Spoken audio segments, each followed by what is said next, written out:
hech kimga ergashmay bo'm-bo'sh qolgan paytingiz bo'lganmi hayotda?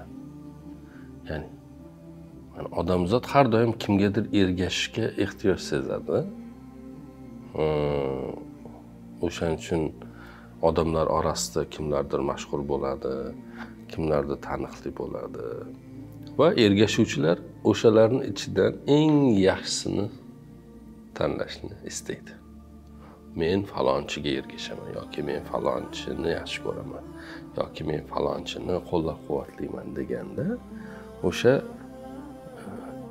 ergashilayotgan odamlarning ichida eng yaxshisi bo'lishini istaydi. Masalan, maktabda ham eng yaxshi o'qituvchini o'quvchilari. Universitetda ham shunday, eng yaxshi rejissyorni qo'lida ishlagan aktyorlar yoki eng yaxshi murabbiyni qo'lida nima qilgan sportchilar.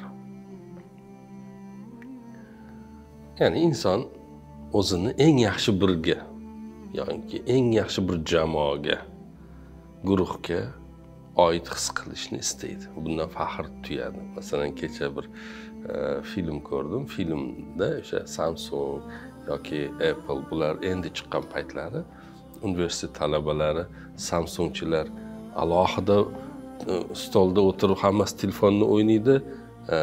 Applechilar alohida oddiy boyagi Nokia boshqa telefon ko'tarib yurganlar alohida guruh-guruhga ajraldi. Ya'ni men bu guruhga oidman yoki men bugun ham bor shu qo'lingizdagi telefonga qarab, ya'ni sen kimlarga oidsan?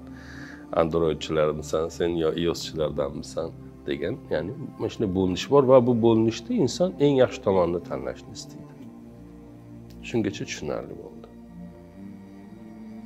Eng mashhurini, eng zo'rini, eng ko'p taqibchisi, izlovchisi bo'lib, obunachisi borlardan Payg'ambarimiz Muhammad Mustafa sallallohu alayhi vasallam 2 milliard obunachisi bor, taqibchisi bor.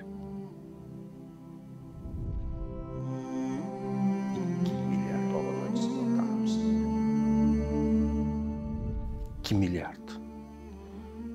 Odamlarning ichida unaqa mashhuri yo'q. 2 milliard taqibchisi bori yo'q. Unaqa mashhuri yo'q. Va yer yuzida minglab masjidlarda har kuni 5 mahal Allohning ismidan keyin ismlari zikr qilinadi. Bunaqa mashhur yo'q. Taqib qilinishi kerak bo'lgan eng zo'rini istaymizmi? Payg'ambarimiz taqib qilaveraylik. Unaqa taqibchisi ham yo'q, unaqa izdan yuruvchi, izlovchisi ham yo'q, unaqa murabbiy, unaqa har narsada eng mukammal yo'q, insoniyatning eng mukammal. Shu bugun aytmoqchi bo'lgan.